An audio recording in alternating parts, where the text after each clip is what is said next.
Es un placer darles la bienvenida a este webinar dedicado a explorar temas relacionados con la salud y el bienestar. Durante nuestra sesión abordaremos diversas áreas, desde la medicina tradicional hasta enfoques alternativos y complementarios. Hoy exploraremos sobre la historia, beneficios y controversias de la vitamina C. Nuestro objetivo es proporcionar información valiosa y fomentar la reflexión sobre cómo cuidar mejor de nosotros mismos y nuestras comunidades.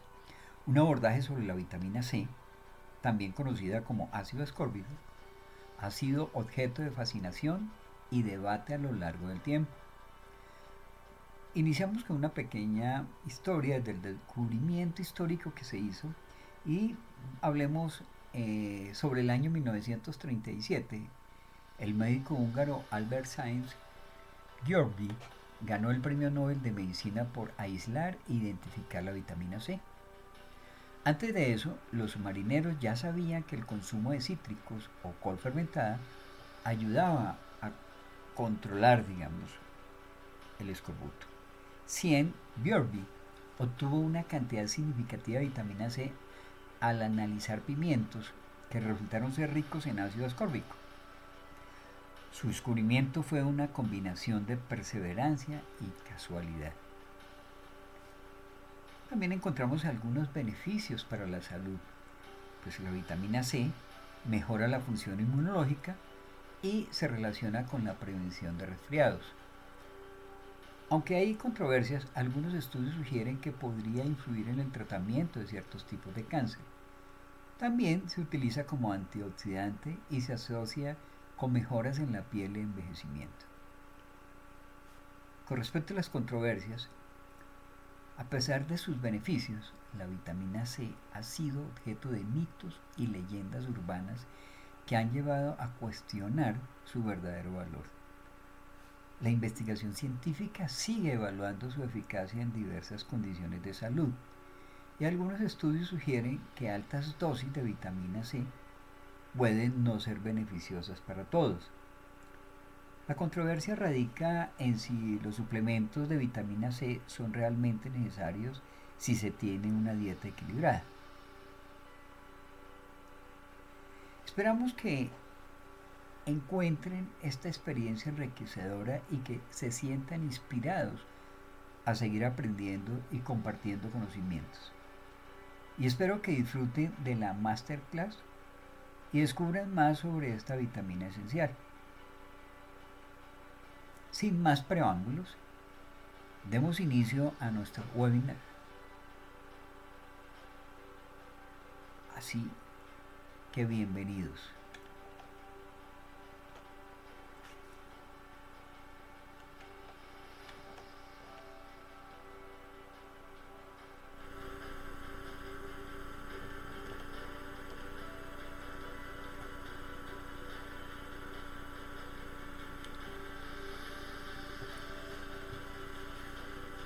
Quiero hablarles de la vitamina C con un abordaje que se conoce desde hace miles de años. Lo que sucede es que nunca nos hemos aproximado ni nunca habíamos tenido las herramientas para investigarlo. Y aún se sigue investigando. ¿Qué tenemos ahora? Yo sinceramente voy a contar algo o un poco de mi historia. Yo soy titulado en medicina alternativa, además químico, biólogo, entre otras. Llevo trabajando con la vitamina C desde hace más de 20 años, realizando terapias antitumorales en cáncer de colon, mama, próstata, estómago, melanomas, hígado, por lo que siempre empecé a averiguar sobre la vitamina C, comprobando algo que había leído en un artículo muy antiguo y me sorprendió ver los resultados. Lo que quiero comentar aquí es un poco la historia, lo que me llevó a estar estudiando esto con pasión y algunas terapéuticas para centrarme y focalizarme en el potencial de la vitamina C. Y me gustaría que escucharan algunas de las cosas que les voy a decir aquí. Fíjense que el título es Historia, beneficios y controversias de la vitamina C. Teniendo en cuenta, pues desde luego las evidencias. ¿Por qué hablamos? ¿Por qué hago hincapié en las evidencias? Porque existen miles de publicaciones científicas donde se habla ya del efecto de la vitamina C como potencial antitumoral. Mucho antes de que yo empezara a averiguar un doble premio Nobel llamado Linus Pauling, que luego hablaremos de él. Para empezar, un sello clínico con vitamina C con unos resultados espectaculares. Y nos preguntamos que por qué no se utiliza la vitamina C como molécula antitumoral en todos los hospitales del mundo. Encontraremos respuesta a los podcasts que voy a ir desarrollando, donde podemos contestar esta pregunta. El siglo XX fue un siglo muy raro. Había muchos genios, estaba Linus Pauling, Einstein, Tesla. Estos genios se reunían a veces y discutían. Se generaron grandes avances científicos que han sido logrados no con base a investigaciones continuistas, con base a investigaciones rupturistas. Gracias a Dios, los planes de estudio de que están siendo implementados ahora van a ayudarnos a entender y comprender la importancia de la vitamina C. Y ahora voy a dar a conocer, y como veremos después, la glucosa es, digamos, la gasolina del cáncer. Es que la vitamina C es el modulador metabólico de la glucosa. La vitamina C se encuentra en todas las plantas y los animales, en todos los seres vivos. Todos los seres vivos necesitan vitamina C para sobrevivir.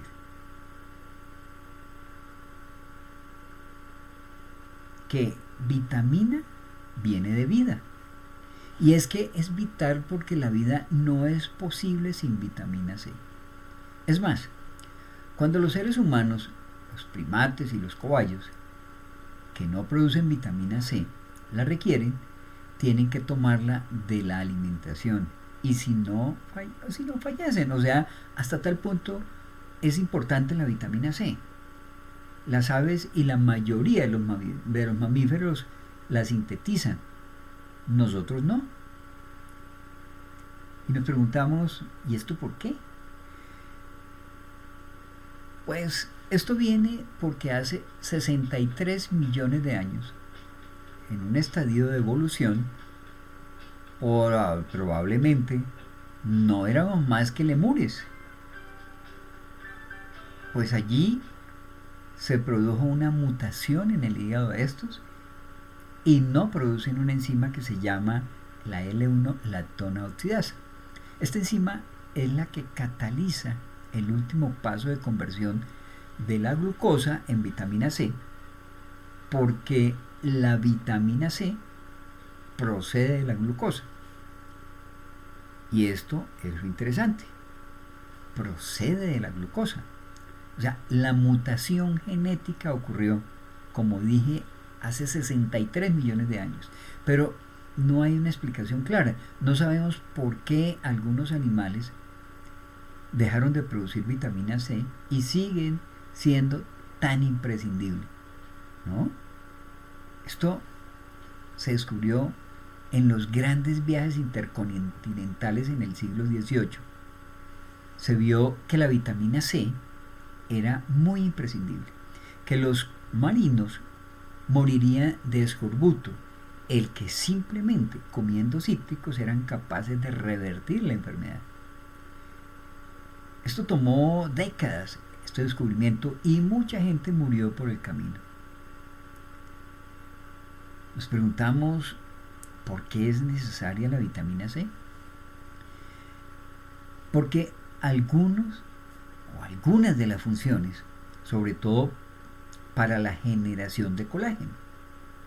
El colágeno está, es la estructura que forma parte del endotelio de arterias, de venas, de capilares. O sea, es fundamental. Precisamente el escorbuto es la degradación de la matriz de colágeno y está presente por todo nuestro organismo, pues es imprescindible para la generación y regeneración de esta estructura de colágeno.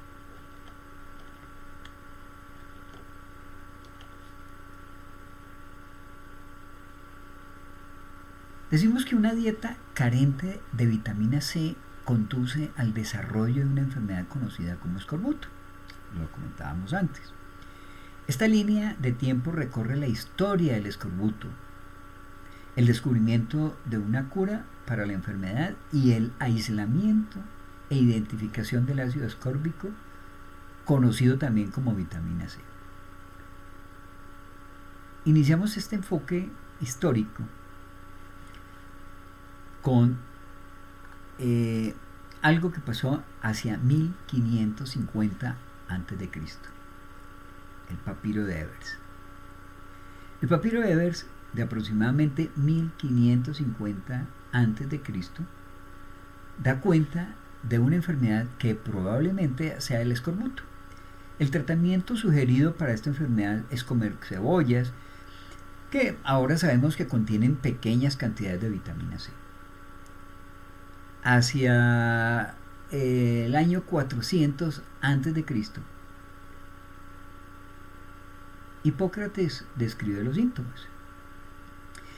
Hipócrates de Cos, un antiguo médico griego considerado el padre de la medicina occidental, escribe extensamente sobre cuestiones médicas y describe los síntomas asociados con el escorbuto. Entre ellos tiene, por ejemplo, el tener aliento fétido, alguna esencial laxas y hemorragia nasal.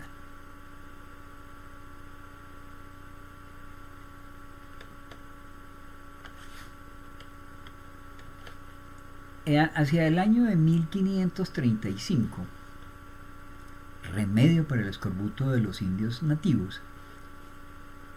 En el invierno, digamos, el helado río San Juan Lorenzo en Canadá deja varado el barco del explorador francés Jacques Cartier. Con comida limitada, estalla el escorbuto entre sus hombres. Los indios nativos sugieren un remedio, una bebida que se elabora remojada o remojando, digamos, la corteza de un árbol local, y el remedio funciona. Pero hacia 1747 hay un vínculo entre el escorbuto y los cítricos. Viene el cirujano naval británico James Flint, selecciona a 12 hombres del HMS Salisbury, todos con escorbuto.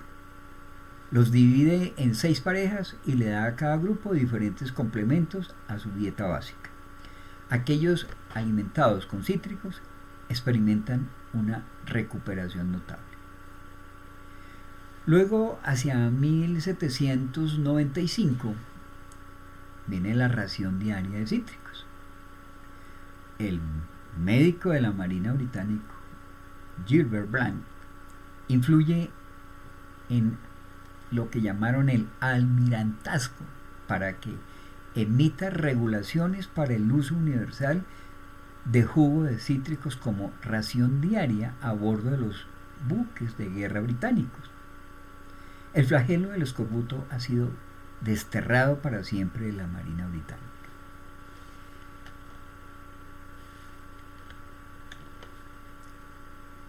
Hacia 1880 aparecen las limas. La influencia británica en el Caribe lleva al uso de limas en lugar de limones y naranjas, ya que las limas están disponibles. Los marineros británicos son conocidos como limeys, que se refiere a la práctica de suministrar raciones de jugo de lima a los marineros británicos para prevenir el escorbuto. Ya hacia 1907 viene el tema de los conejillos de Indias y repollo.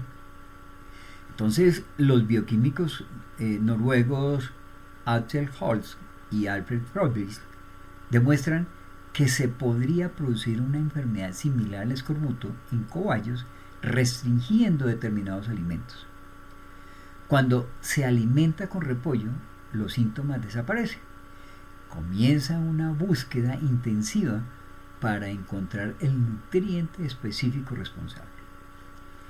Ya hacia 1928 aparece lo que es el ácido hexurónico. Y llega el bioquímico húngaro Albert Szyszyn-Györgyi y aísla un agente reductor orgánico de jugos vegetales y tejidos animales y elige el nombre de ácido hexurónico. 4 años más tarde, ayuda a demostrar que este compuesto es el factor antiescorbútico descubierto en 1907 por Holtz y Purvis.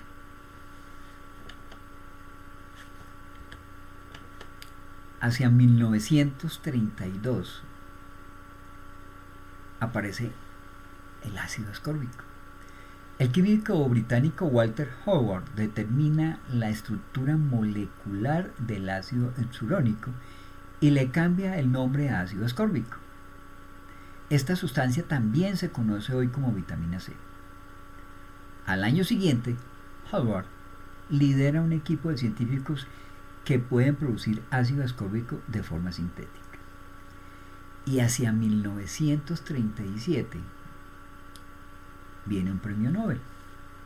Albert Szyszyn-Györgyi recibe el premio Nobel de Fisiología o Medicina por su descubrimiento de la vitamina C, y Walter Howard recibe el premio Nobel de Química por su trabajo con los carbohidratos y la vitamina C.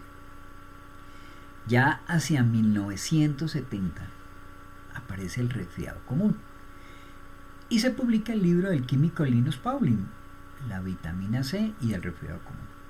Resulta ser un éxito de ventas y lleva a muchas personas a creer en el valor de la vitamina para la prevención y el tratamiento del resfriado. Y en 2007 viene a encontrar el paso que falta.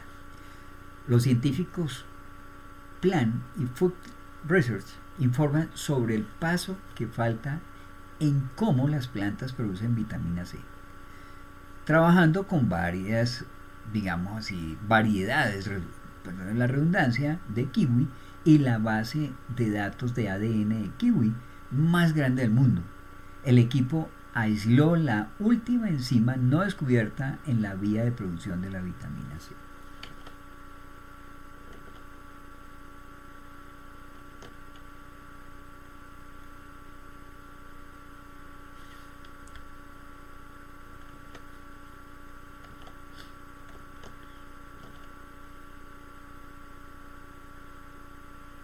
Tenemos las fuentes de ácido ascórbico.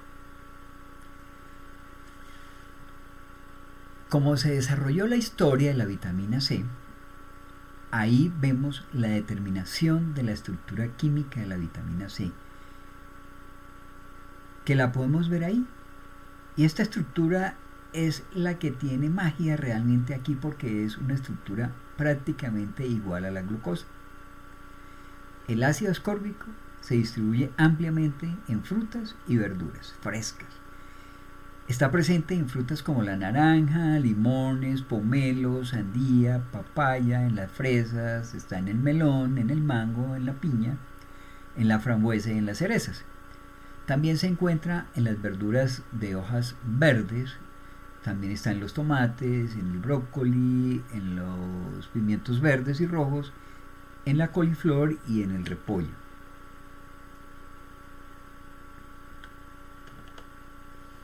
Y llegamos al tema de la biosíntesis del ácido ascórbico. Si vemos la estructura del desarrollo para generar ácido ascórbico, para hacer la biosíntesis de ese ácido, la biosíntesis del ácido ascórbico o del L-ascórbico en animales varía según el grupo.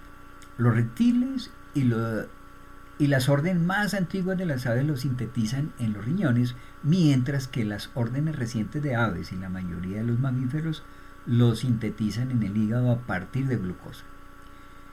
Los primates, como los aplorrinos, incluido el ser humano, no pueden sintetizarlo debido a la falta de actividad de la enzima gulonolactona oxidasa.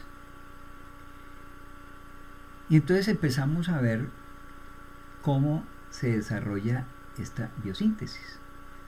Iniciamos con la D-glucosa, que es un carbohidrato o un glúcido que se encuentra en la naturaleza y se utiliza para la respiración celular en plantas y animales. Es un isómero de la glucosa y su estructura molecular específica se llama D-glucosa. Es la unión de dos moléculas de D-glucopiranosa mediante el enlace alfa glucosódico y da lugar a la maltosa y a la isomaltosa. O sea, son dos disacáridos que son la base de los polisacáridos glucógeno y almidón. También vemos que se inicia a partir también de la D-galactosa. Y esta D-galactosa pues es un azúcar monosacárido que se utiliza como fuente de energía y componente de glicosilación. Es un epímero en el carbono 4 de glucosa y se usa a menudo como fuente de carbono en medios de cultivo. La galactosa es un componente del disacárido lactosa y se libera tras la hidrólisis por las enzimas beta. Las enzimas beta-galactosidasa. De ahí prácticamente es que se libera tras esa hidrólisis a través de esa enzima. Se libera en forma de galactosa, que es producida en pequeñas cantidades por nuestro cuerpo y se utiliza para la síntesis de polímeros complejos. La mayor parte de la galactosa utilizada por nuestro cuerpo tiene un origen alimenticio y es componente de un disacárido importante y extendido que es la lactosa. Esta lactosa que es el azúcar de la leche. Vamos a entrarnos un poco más en el tema para ver las reacciones en cuyo caso no vamos a entrar en detalles, o sea, no vamos a entrarnos aquí en detalles sobre el proceso de cada reacción.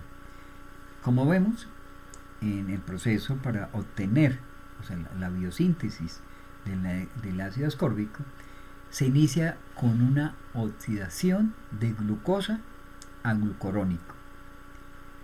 Pues hablemos qué es una oxidación, para aquellos que de pronto no lo sabemos o no lo tenemos claro o de pronto pues, lo hemos olvidado. La oxidación pues es la pérdida de electrones de un átomo o un compuesto. Y ocurre, ¿en qué momento ocurre? Ocurre cuando un átomo o un compuesto pierde uno o más electrones. Algunos elementos pierden electrones más fácilmente que otros y se dice que estos elementos se oxidan fácilmente. Por eso se habla de la oxidación. Entonces hablamos esa oxidación de glucosa a glucurónico. Aquí la glucosa se oxida a glucoranato a través de los intermediarios del uridín difosfato glucosa y el uridín difosfato glucoranato. O sea, pasa de glucosa a uridín difosfato glucosa como para la síntesis de glucógeno. Entonces ese uridín difosfato glucosa se deshidrogenasa cataliza la oxidación del grupo alcohol en el carbono 6 de la glucosa hasta carboxilato a costa de dos moléculas de nicotin-adenin dinucleótido. Pero hablemos qué es un catalizador para que vayamos entendiendo un poco el proceso. Digamos que el catalizador tiene el efecto de aumentar, digamos así, la velocidad de la reacción de oxidación, lo que permite la conversión a temperaturas de reacción más bajas que en las unidades de oxidación térmica. También quiero comentarles que es el nicotinadin dinucleótido o dinucleótido de nicotinamida de adenina, que es una coenzima que se encuentra en todas nuestras células. Es esencial para el procesamiento metabólico de los nutrientes, lo que significa que determina qué cantidad de esa ensalada que comiste alimentará tu cuerpo y cuántas de sus vitaminas y minerales se desperdiciarán. Como es una coenzima, co es como en cooperar, o sea, el que coopera. También se une a otras proteínas para ayudar a proporcionar una variedad de beneficios como la reparación del ADN y la reparación celular. Entonces, ¿qué hace NAD? O sea, el nicotinadin dinucleótido. Básicamente mantiene cada célula funcionando como una máquina diminuta y bien engrasada, digámoslo así. Cuando sus células viven más y funcionan en plena forma, disfruta de una piel más clara y un cabello más grueso, más energía y menos confusión mental. Digamos que, en otras palabras, te sientes o, digamos, te ves joven. ¿Y qué es aún mejor? Su cuerpo produce su propio NAD. Eso es correcto. Y es gratis. Pero hay un problema. Los estudios en humanos han demostrado claramente que los niveles del nicotinadin dinucleótido, el famoso NAD, disminuyen a medida que envejecemos. Esto ha llevado a los científicos a sugerir que la disminución de los niveles de NAD está asociada con signos de envejecimiento y enfermedades relacionadas con la edad. Para probar esta teoría, se han realizado varios estudios para ver si la introducción de más NAD en el cuerpo puede producir efectos anti-envejecimiento y otros beneficios. Aquí tenemos que echarle un vistazo a los beneficios potenciales y sobre todo los que conocemos hasta ahora. Dentro del proceso vemos que el uracilo difosfato se separa del glucoranato, según lo vemos aquí en la gráfica. Tenemos ahí la glucosa 6-fosfato, y la glucosa 6-fosfato es una molécula clave en el metabolismo celular debido a su papel fundamental en varias vías metabólicas esenciales para la salud. Esta molécula se forma a partir de la glucosa y tiene múltiples funciones en el organismo. Una de las funciones más importantes de la glucosa 6-fosfato es su participación en la glucólisis, la vía metabólica central que proporciona energía a las células. Además, esta molécula también es un sustrato crucial para la síntesis de nucleótidos, que son fundamentales para la replicación del ADN y la división celular.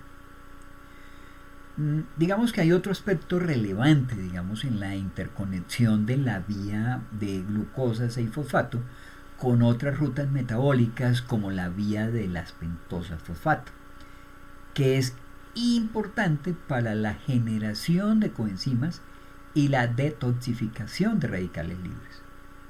Digamos que, en resumen, la glucosa 6-fosfato desempeña un papel crucial en el metabolismo celular y, por ende, en la salud general del organismo. Su correcto funcionamiento es esencial para el adecuado abastecimiento de energía y la síntesis de componentes fundamentales para el adecuado funcionamiento de las células.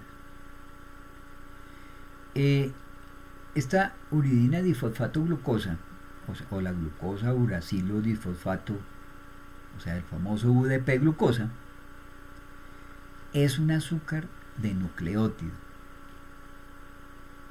Ese azúcar de nucleótido está implicado en las reacciones glicosiltransferasa en el metabolismo. Pero, para entender un poco más, miremos qué es un nucleótido. El nucleótido es la unidad base de los ácidos nucleicos. El adenosín. Aquí tenemos el ADN y el ARN. Varios nucleótidos se unen para formar cadenas de nucleótidos o polinucleótidos que conforman la estructura del ADN y el ARN. Y existen dos tipos de nucleótidos: los ribonucleótidos, que forman el ácido ribonucleico o el ARN, y los desoxirribonucleicos, que forman el ácido desoxirribonucleico o el ADN. Y esto es lo que sucede básicamente cuando el uracilo adenil difosfato glucosa, que es un azúcar de nucleótido, hace que genere dentro de las reacciones la glicosiltransferasa en el metabolismo. Y se utiliza, digamos, en el metabolismo de azúcares nucleótidos como una forma activada de glucosa, como un sustrato para enzimas llamadas glucosiltransferasas. O sea que este prácticamente es un precursor del glucógeno y puede ser convertido en uracilo difosfato galactosa o en uracilo difosfato ácido glucurónico, como lo vemos ahí, cómo se va desarrollando dentro del proceso de la biosíntesis de esa glucosa, que luego puede ser utilizados como sustratos por las enzimas que hacen que los polisacáridos contengan galactosa y ácido glucurónico. Ese uracilo difosfato glucosa también se puede utilizar como un precursor de la sacarosa lipopolisacáridos y los glicoesfingolípidos. Llegamos ahí, como vemos, a el ácido UDP glucurónico o el uracilo difosfato glucurónico, que es un azúcar utilizado en la creación de polisacáridos y es un intermediario en la biosíntesis del ácido ascórbico.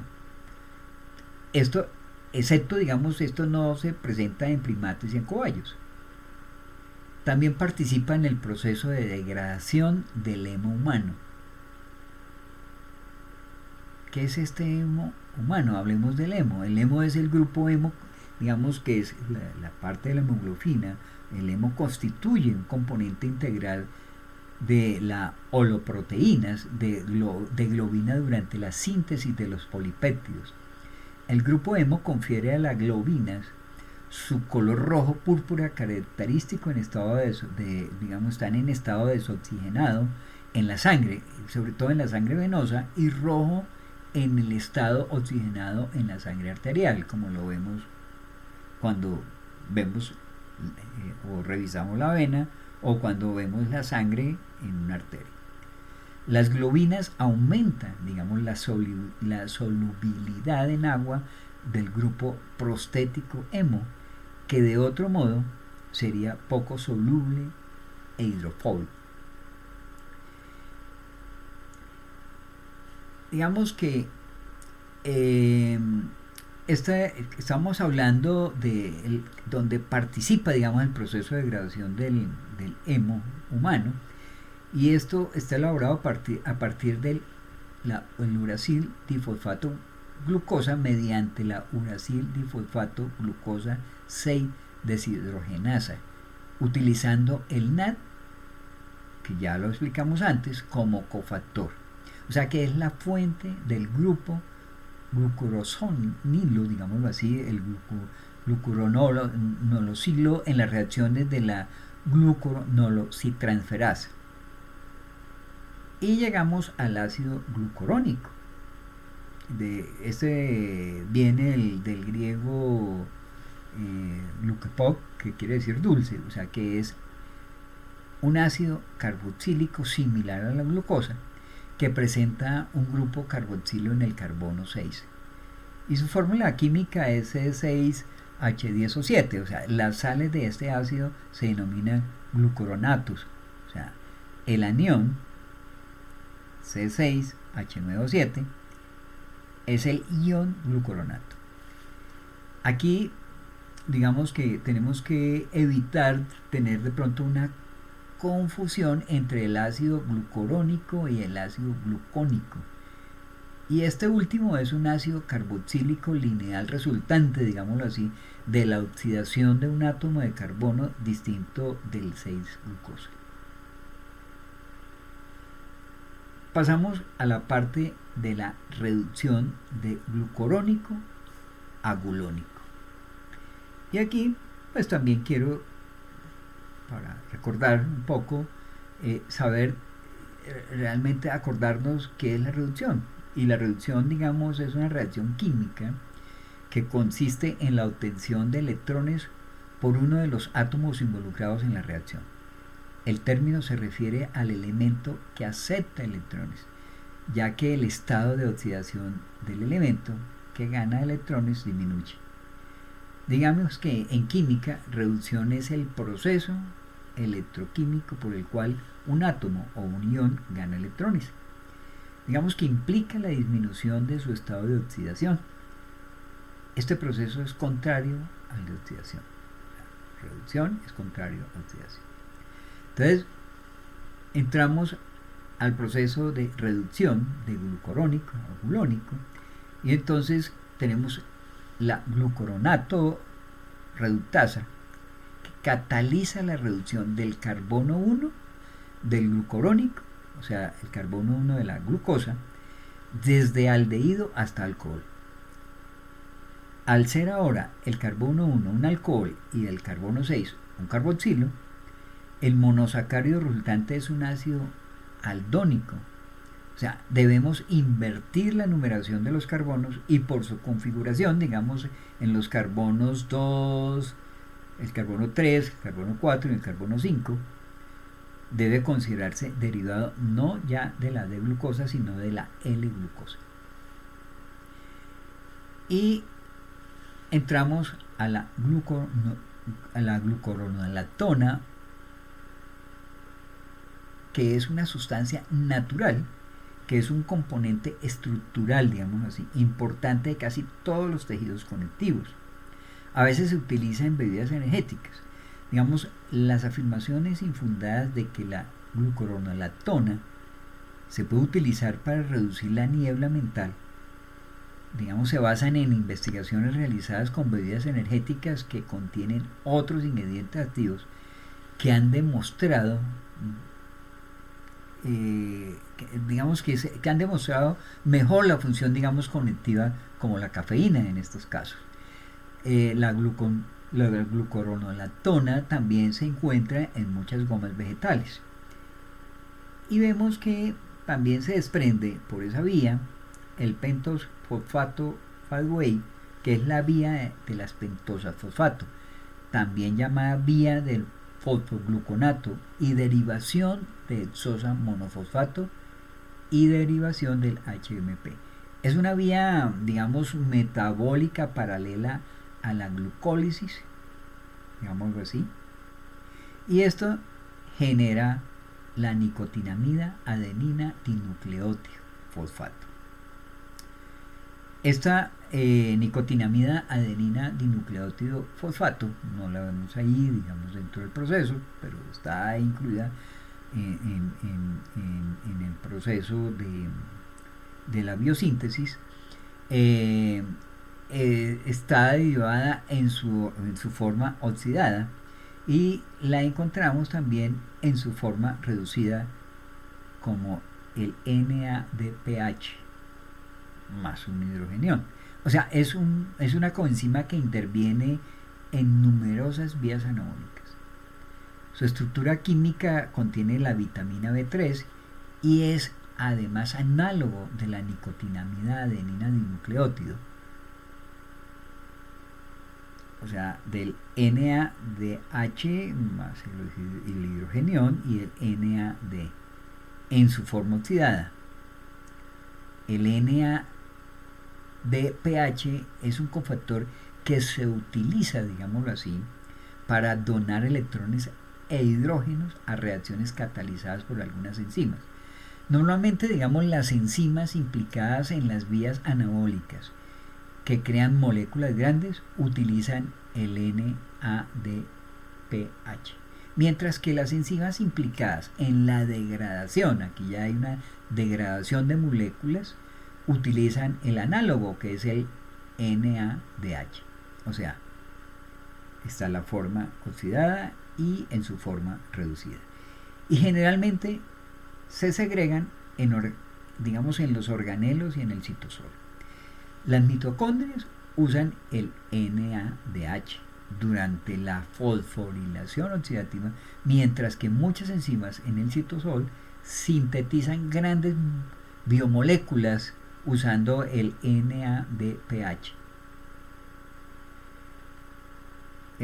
Tenemos cloroplastos en las plantas, también utilizan, digamos, el NADPH como parte de la vía para sintetizar azúcar a partir de la luz solar y el dióxido de carbono, como en otras reacciones. Digamos, el NADPH ayuda a transportar electrones y protones impulsados por la luz solar hacia nuevos enlaces carbono-carbono, creando moléculas de azúcar.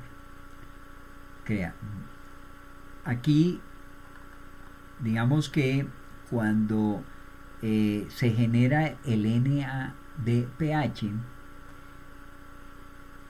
y pentosas, entonces aparecen los azúcares de 5 carbonos, así como la ribosa 5-fosfato, que es precursor para la síntesis de nucleótidos.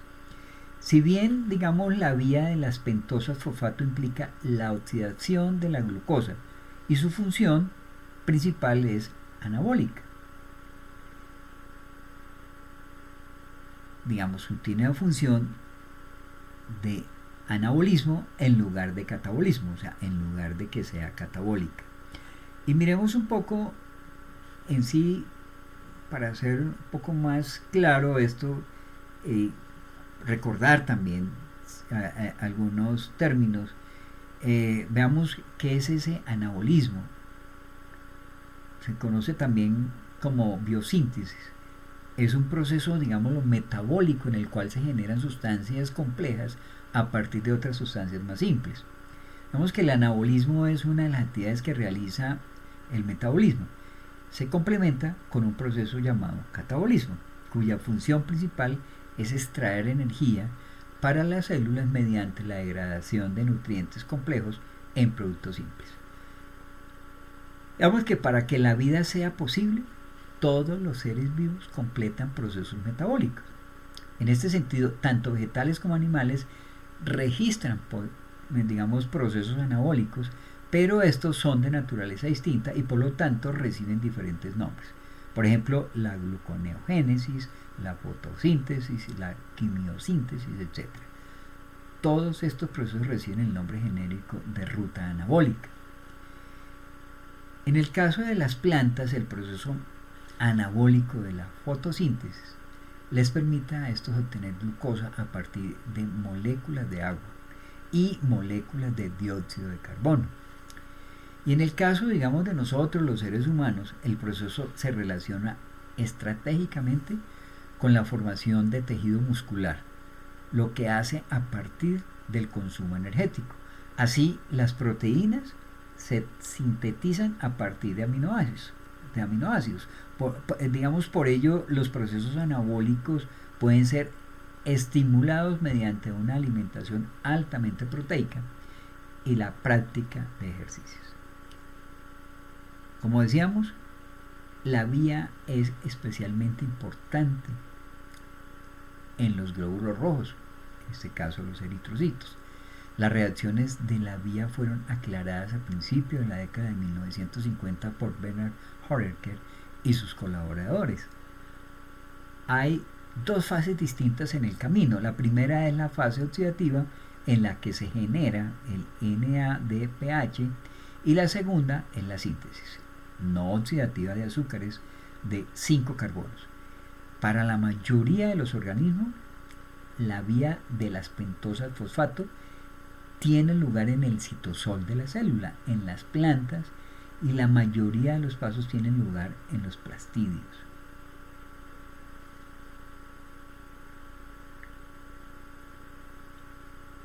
Digamos que hablemos un poco del tema de los plastidios. Digamos, los plastidios es un organelo presente en las células de tipo eucariótico, o sea, que tienen núcleo bien definido y organelos recubiertos por membranas. Y esa eucariota o eucariota, cuya finalidad es generar y acumular ciertas sustancias químicas, los plastidios son típicos de organismos como las algas, los vegetales y el plancton.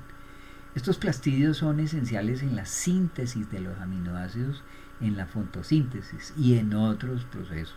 Digamos que los plastos o plastidios son un grupo de organelos celulares semiautónomas, digamos con funciones variadas.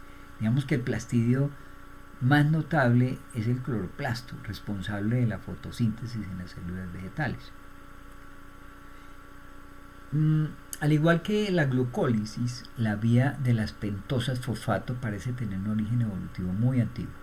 Las reacciones de esta vía están, digámoslo, catalizadas principalmente por enzimas en las células modernas. Sin embargo, también ocurre de forma no enzimática en condiciones que replican las de la parte del arcaico y están catalizadas por iones metálicos, particularmente por iones ferrosos. Digamos, esto sugiere que los orígenes de la vía podrían remontarse, digamos, al mundo prebiótico.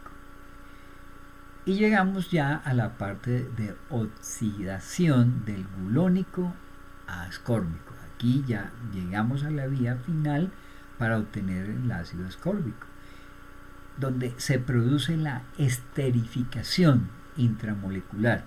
Esto está facilitada por una lactonasa, generando la L-gulono-1,4-lactona o la lactona, que es el sustrato para la L-gulonolactona oxidasa. Esta oxidación convierte en un carbono el grupo alcohol en el carbono 2 o quizás en el carbono 3 podría llegar a pasar. Digamos, el producto se reorganiza espontáneamente. Digamos que hay una, llamémoslo así, una tautomería cetoenólica. Y eso es una tautomería, digamos, en esos casos, digamos, los compuestos deben de ser isómeros de constitución, llamémoslo así. Y pues preguntémonos qué es una tautomería. Digamos, el tautomerismo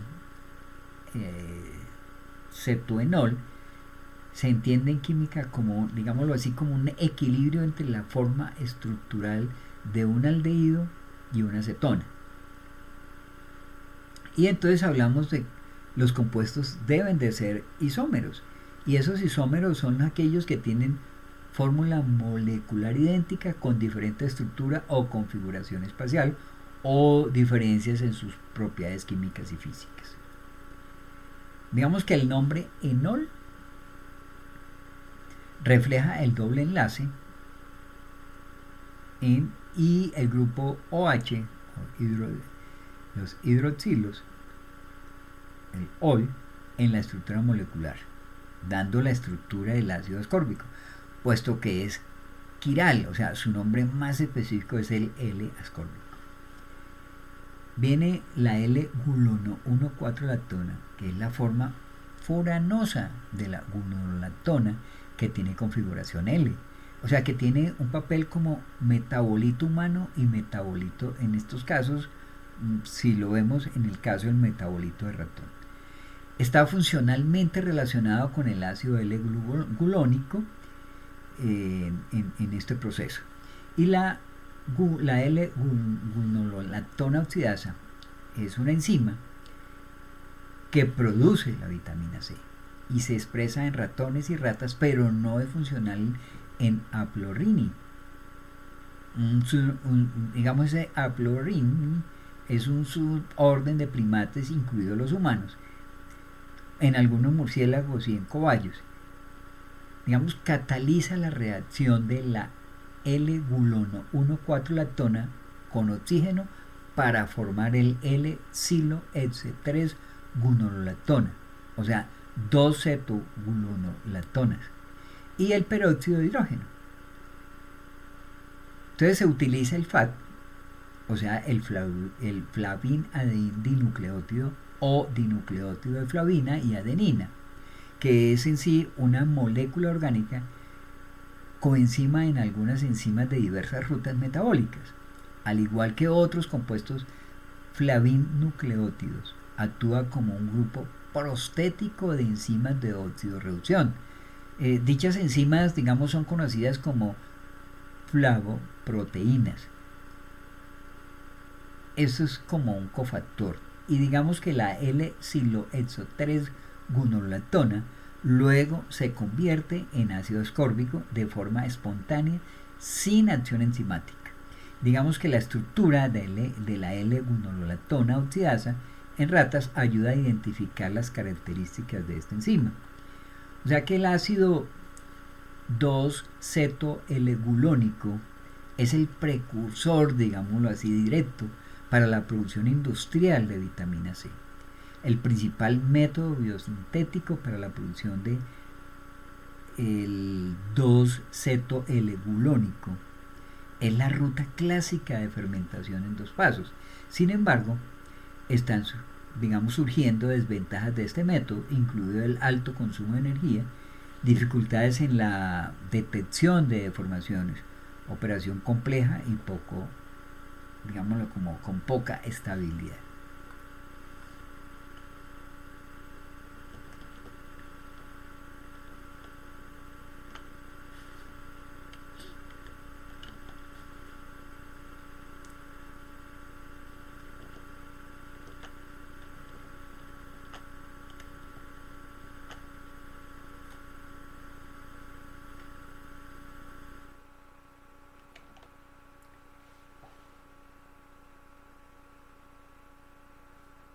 Mis estimados, ha sido un honor compartir con ustedes esta masterclass, la fascinante historia de la vitamina C.